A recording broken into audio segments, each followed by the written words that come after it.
अस्सलाम वालेकुम फ्रेंड्स, बिस्मिल्लाहिर्रहमानिर्रहीम। या कैन आप या कैन नस्ताइन। तो friends students, welcome to my channel future leaders आज study train back again with a new video. तो फ्रेंड्स, जैसे कि आप सब जानते हैं कि मैं जो 9th क्लास और 10th क्लास के फिजिक्स के न्यूमेरिकल्स भी करवा रहा हूँ। 9th क्लास के चैप्टर 1 के न्यूमेरिकल्स में कंप्लीट कर चुका हूँ। आज मुझे मैट्रिक के बच्चों में काफी मैसेजेस आ रहे थे व्हाट्सएप पे भी, सर आप काइंडली मैट्रिक के जो है वो जो है वो न्यूमेरिकल्स भी अपलोड करना शुरू करें। तो आज उन बच्चों के लिए भी न्यूमेरिकल्स अपलोड करना शुरू कर रहा हूँ। तो चैप्टर 10 का जो चैप्टर मैट्रिक के चैप्टर 1 के जो 10 जिसको आप कह सकते हैं चैप्टर, उसके न्यूमेरिकल जो है वो अपलोड कर रहा हूँ मैं। तो क्योंकि पहला न्यूमेरिकल बहुत लेंथी इसको मैं शॉर्ट भी कर सकता था, लेकिन मैंने आज सिर्फ एक न्यूमेरिकल इसलिए अपलोड कर रहा हूँ क्योंकि लेंथी है बहुत ज्यादा। और लेंथी का मतलब ये, इसका मतलब ये नहीं कि मुश्किल है, थोड़ा लेंथी है, थोड़ा जो है ये समझने वाला है, इसलिए मैंने आज आपको सिर्फ एक ही जो है न्यूमेरिकल अपलोड कर रहा हूँ। कल से इंशाल्लाह जो दो न्यूमेरिकल या तीन न्यूमेरिकल अपलोड किया करूंगा सिर्फ आपकी आसानी के लिए। तो आप सारे बच्चे जो है अपनी बुक्स, अपने रजिस्टर और अपनी पेंसिल जो है पकड़ लें हाथ में, ताकि आप लोग जो है न्यूमेरिकल को नोट साथ साथ कर सके। और जब भी आप चाहें अपनी मेरी वीडियो रिवर्स करके देख सकते हैं, ताकि आप जो पॉइंट समझ नहीं है वो आप समझ सकते हैं। तो चाहिए चलते हैं न्यूमेरिकल की तरफ। तो पहला न्यूमेरिकल वो कहता है time period of a simple pendulum is 2 second. Time period का मतलब ये होता है कि पेंडुलम, हमने देखा ना घड़ियों में, पुरानी वाली घड़ियां होती थी, पीछे पेंडुलम लगा होता था, जो कि पेंडुलम होता था जो हर घंटे बाद जो है वो अलार्मिंग करता था। ठीक है, तो पेंडुलम जो है उसका ये टाइम पीरियड का मतलब है कि पूरा चक्कर कितने सेकंड में कंप्लीट ऐसे करता है, वो 2 सेकंड। ठीक है जी। उसके बाद कहता है what will be its length, कि इसकी लंबाई कितनी होगी। यानी कि पेंडुलम जो है किसी स्टील की स्ट्रिंग के साथ जुड़ा हुआ है, रस्सी टाइप जो स्टील की इसके जुड़ा हुआ है ना, ऊपर से ऐसे ऐसे ऐसे कर रहा है, तो वो जो लंबाई है उसकी, वो कहता है अर्थ पे कितनी है। And what will be its length on the moon, और मून पे कितनी है। ठीक है, यानी कि हमने उसकी लेंथ जो है जमीन पे फाइंड करनी है, तो उसी पेंडुलम को आपने मून पे ले जाना है, वहां जाकर उसकी लेंथ फाइंड करनी है। उस न्यूमेरिकल का यही तरीकाकार होता है, ताकि आपको कैलकुलेशन आनी चाहिए बस। ठीक है, और कहता है if gravitational acceleration on moon जो है, यानी कि मून पे जो ग्रेविटेशन एक्सेलरेशन है वो किसके बराबर है, equal to gravitation earth divide by 6 के बराबर है। और वेयर ग्रेविटेशन अर्थ जो है equal to 10 metre minus square के बराबर है। ठीक है जी। आई होप आपको न्यूमेरिकल समझ आ गया कि सिंपल आपने जो है इसमें जो उसकी लेंथ है वो जमीन पे, और लेंथ जो है उसकी पेंडुलम की मून पे, दोनों की फाइंड करने की, दोनों पे लेंथ कितनी कितनी है उसकी। ठीक है, तो सबसे पहले आपको पता है, हम न्यूमेरिकल में सबसे गिवन डाटा देखते हैं कि न्यूमेरिकल में एक्चुअली हमें दिया क्या हुआ है। सबसे पहले हमें दिया हुआ टाइम पीरियड, यानी कि टाइम दिया हुआ है, जिसको हम टी से नोट करते हैं कि सिंपल पेंडुलम का जो टाइम है वो कितना है, 2 सेकंड है। उसके बाद न्यूमेरिकल में दिया हुआ ग्रेविटेशनल एक्सेलरेशन ऑन अर्थ। ठीक है, ग्रेविटेशनल एक्सेलरेशन ऑन अर्थ ये वाली दी हुई है, कितनी टाइम, यानी कि 10 मीटर माइनस स्क्वायर के बराबर दी हुई है।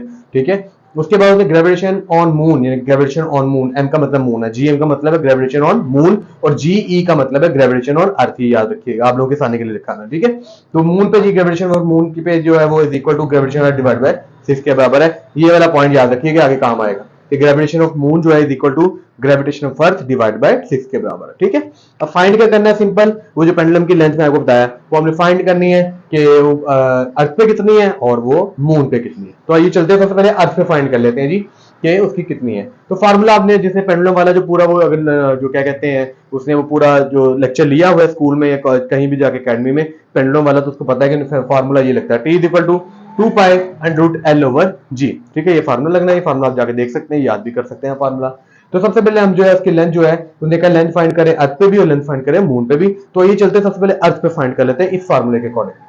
तो अर्थ पे फार्मूला वही सेम यूज करेंगे, T is equal to 2 pi divide by L over G. तो सबसे पहले हम चीजें पुट कर लेते हैं, जो जो सी चीजें हमें गिवन है वो इस फार्मूले में पुट कर लेते हैं। सबसे पहले हम फार्मूले में जो है टी है, तो टी हमें फाइंड दिया है उसने, इसमें टी दिया हुआ 2 सेकंड हमने लिख दिया इसमें, इज इक्वल टू 2 पाई, तो वैसे का वैसे अंडर रूट में एल ई आ गया।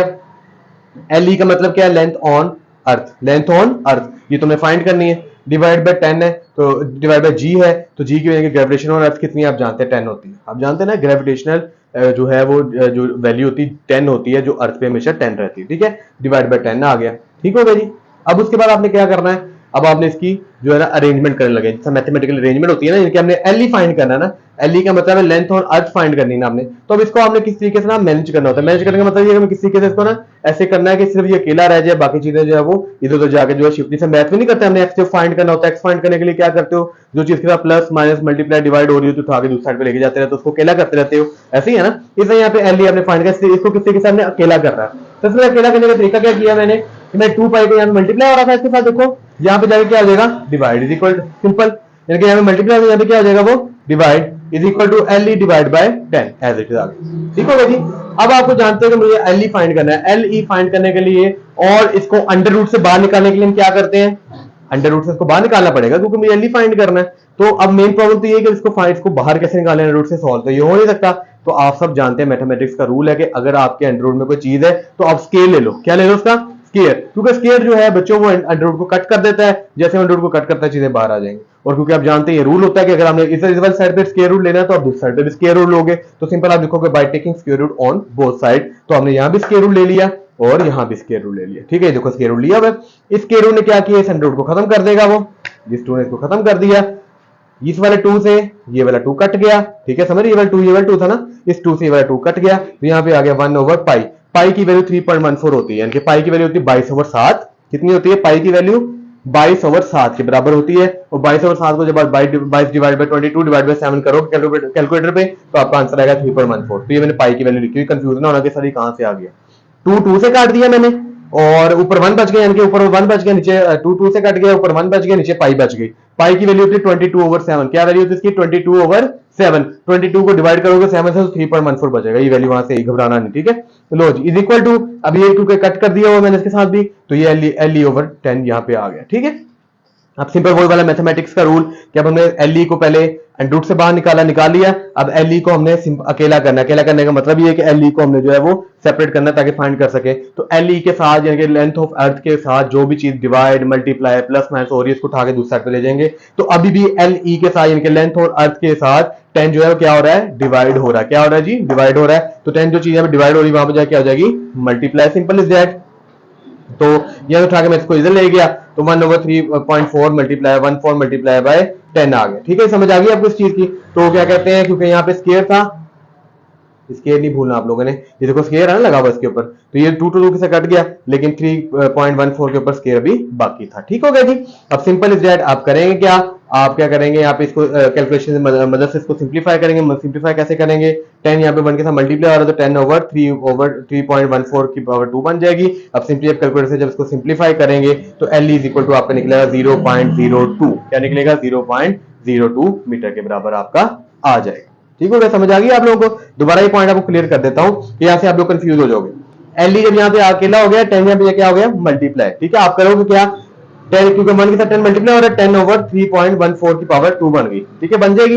ऊपर 10 आ जाएगा, नीचे 3.14 की पावर 2 बन गई। अब आपने क्या करना है, सबसे पहले 3.1 की पावर 4 का स्केल लेना है। क्या लेना है? 3.1 की पावर 4 का स्केल लो। नीचे कैलकुलेटर पकड़ लो, मेरी वीडियो पॉज कर दो। यहाँ पे क्या करो, ऊपर 10 लिखो 1 की जगह पे, 10 1 से मल्टीप्लाई, ऊपर 10 लिखो, नीचे से अपने यहाँ पे आप ऐसे करो, यहाँ पे लिख देता हूं कि 10 से मल्टीप्लाई हो तो यहाँ पे आप 10 लिखो डिवाइड बाय 3.14 की पावर स्क्वायर, ऐसे लिखो। ये ऐसे आएगा नहीं मेरा पॉइंट। ठीक है, समझाने के लिए कह रहा हूं। तो क्या करो आप, सबसे पहले 3.1 की पावर 4 का स्केल ले लो। फौरन से वीडियो पॉज करके इसका स्केल ले लो। ले लिया स्केल आपने, लेने के बाद 10 से इसको डिवाइड कर दो। क्या करो? 10 डिवाइड बाय जो उसका स्केल आया होगा ना, उसके आप क्या कर दो, उसको डिवाइड कर दो। समझ आ गई? वीडियो पॉज करके दोबारा देख सकते हो। इसके बाद जो आप इसका आंसर आएगा 0.1.02 मीटर के बराबर आ जाएगा। आई होप आपको समझ आ गया। यानी कि आपने लेंथ ऑन अर्थ फाइंड कर ली है कि लेंथ जो है पेंडुलम की लेंथ अर्थ पे कितनी होगी? 1.02 के मीटर के बराबर होगी। ठीक है, अब आप आ जाओ जी मून पे उसी पेंडुलम की पावर की जो लेंथ कितनी है जी। Same formula 2π/Lm divide by gravitation moon. ठीक है, डिवाइड इस तरह आप करोगे। अब देखो सिंपल वही चीज, आपको जो चीज गिवन है वो आप लगा लोगे। टाइम आपको गिवन था 2 second equal to 2π/Lm divide by, अब ये देखो GM किसके बराबर दी हुई इसने आप, ये मैंने कहा था पॉइंट ना, याद होगा। GM किसके बराबर दी हुई उसने आपको? GM is equal to gravitation of earth divide by 6, ये दी हुई है। तो ये वाली वैल्यू दोबारा देख लो, आपको फार्मूले में कहता है Lm divide by gravitation moon. ठीक है, ग्रेविटेशन ऑन मून। ठीक है, तो आप करोगे क्या, Lm divide by gravitation moon जो लिखा हुआ है ना नीचे डिवाइड में, उसकी जगह पे ये जो वैल्यू उसकी दी हुई है वो पुट करोगे। देखो GM की जगह पे आपने 10 पॉइंट की पावर 10 डिवाइड बाय 6 आपने क्या कर देना है, पुट कर देना है। ये साइड में मैंने मेंशन भी कर दिया, देखो आप लोगों के फायदे के लिए मेंशन कर दिया कि GM यानी gravitation moon is equal to gravitation earth divide by 6 के बराबर। तो ये वाली कीमत मैंने इसमें पुट कर दी। समझ आ गई आप लोगों को? अब क्या करोगे, वही वाला काम करोगे आप लोग। 10 को आपने डिवाइड किया 6 पे, क्या करोगे, 10 को डिवाइड करो 6 पे, क्या आंसर आ जाएगा? 1.67 आ जाएगा। क्या आ जाएगा? 1.67 आ जाएगा। अब वही वाली चीज Lm डिवाइड बाय 1.67 आ गया। ठीक है, ये कैसे आया 1.67? घबराना नहीं कि सर ये कैसे आ गया। 10 को जब 6 से डिवाइड करोगे तो 10/6 है ना, इसको डिवाइड करो 10 को 6 पे, तो नीचे आपका ये आ जाएगा। ठीक हो गया। अब आप सिंपल क्या करोगे, bye taking square on the both side, वही वाले काम जो पीछे आपने मून जब अर्थ पे फाइंड करने के लिए किया था कि अंडर रूट खत्म करने के लिए अब आपको इज़हार है Lm चाहिए आपको। ठीक है, तो आपने फाइंड करने के लिए क्या करना है, आपने इसके अंदर स्क्वायर रूट लेना है, ठीक है। स्क्वायर रूट ले लिया, अंडर रूट लेने के बाद स्क्वायर रूट लेना है, इधर भी स्क्वायर रूट लेना है, इधर भी स्क्वायर रूट लेना है। इस वाले स्क्वायर रूट ने इस वाले स्क्वायर रूट को खत्म कर देना है, ये खुल के बाहर आ जाना है। इस वाली जगह पे पिछले वाले पार्ट की तरह यही वाला इस 2 ने इस 2 से क्या हो जाना है, कट हो जाना है, तो 1/पाई का स्क्वायर यहाँ पे बच जाना है। सेम एज विषय हुआ था। उसके बाद क्या होना है अभी वही वाली चीज, अब देखो lm डिवाइड बाई 1.67 है ना यहाँ पे, ये यहाँ पे क्या हो रहा है, क्योंकि हमें ये lm चाहिए सिंपल, तो lm के साथ कोई जी प्लस माइनस डिवाइड होती है, उठा के दूसरी साइड पे ले जाते हैं, तो lm के साथ 1.67 क्या हो रहा है जी, डिवाइड हो रहा है, इसको उठा के आप यहाँ पे ले जाओगे तो वही वाली चीज आ जाएगी कि यहाँ पे ऐसे लग करके लग जाएगा ये 1 डिवाइड बाय पाई का स्क्वायर मल्टीप्लाई बाय 1.67, ठीक है। ये ऐसे बन जाएगा ना, जब ये ऐसे बन जाएगा तो 1.67 जब 1 से मल्टीप्लाई होगा तो 1.67 डिवाइड बाय ये पाई का स्क्वायर बन जाएगा। वीडियो पॉज करके दोबारा देख सकते हो आप, ठीक है, कि मैंने क्या किया है। यानी कि lm के साथ डिवाइड ये हो रहा था, डिवाइड को उठा के हमें मल्टीप्लाई करके ला, जब मल्टीप्लाई हुआ तो ये वाला स्टेप आ गया कि मैंने वो पाई का स्क्वायर मल्टीप्लाई 1.67, तो 1 के साथ मल्टीप्लाई और सम मल्टीप्लाई होके 1.67 डिवाइड बाय पाई का स्क्वायर ये बन गया। अब सिंपल पिछले सवाल की तरह पाई का स्क्वायर किसके बराबर होता है, 3.14 के बराबर। पाई किसके बराबर होती है, 22/7 के बराबर होती है। जब उसको डिवाइड करोगे तो 3.14 के बराबर, और स्क्वायर जो है इस वाला ये वाला स्क्वायर जो है इसके ऊपर स्क्वायर लग जाएगा, इज इक्वल टू lm। तो वही वाला आप काम करोगे, सिंपल क्या करोगे, पहले सबसे पहले कैलकुलेटर निकालो, कैलकुलेटर से नीचे वाले का स्केल लो, ठीक है। वीडियो पॉज कर दो, यहाँ पे कैलकुलेटर से नीचे वाली वीडियो का स्केल ले लिया स्केल आपने। अब जो आंसर आया नीचे नीचे आंसर लिख दो, अब 1.67 को डिवाइड करो कैलकुलेटर पे इसको, तो आपका आंसर आएगा 0.17। इसका आंसर आपका 0.16 के आगे 66 होगा, तो आपने राउंड ऑफ करके 0.17 लगाना, याद रखना, ठीक है। 0.166 होगा, आपने 0.17 लगाना है। परेशानी होगी सर कैलकुलेटर पे आंसर हमारा 1.66 आ रहा है, 0.166 आ रहा है, कैसे राउंड ऑफ करके आएगा। यहाँ भी आपका पॉइंट जो है ना आंसर कुछ और आएगा, आपने राउंड ऑफ करके 1.02 बनाना है, याद रखना, ठीक है। तो आई होप ये लेंथी था, लेकिन मैंने स्टेप आपको इंक्रीज करके जितने मैक्सिमम स्टेप इंक्रीज कर सकता था बीच में भी मैंने इंक्रीज किए स्टेप, ताकि आपको समझ आए। वीडियो पॉज करके आप बार बार इसको देख सकते हो। आई होप ये वाला कॉन्सेप्ट आपको क्लियर हो गया है। अगर ये कॉन्सेप्ट आपको क्लियर है तो मुझे लाजमी कमेंट सेक्शन में बताइएगा कैसा लगा, इसमें कोई कमी पेशी है वो भी बताइएगा। और अगर मेरे चैनल को आपको देखने में अच्छा लग रहा है तो मेरे चैनल को मेरी सपोर्ट करें, इसको लाइक शेयर और सब्सक्राइब लाजमी कीजिएगा। Thank you.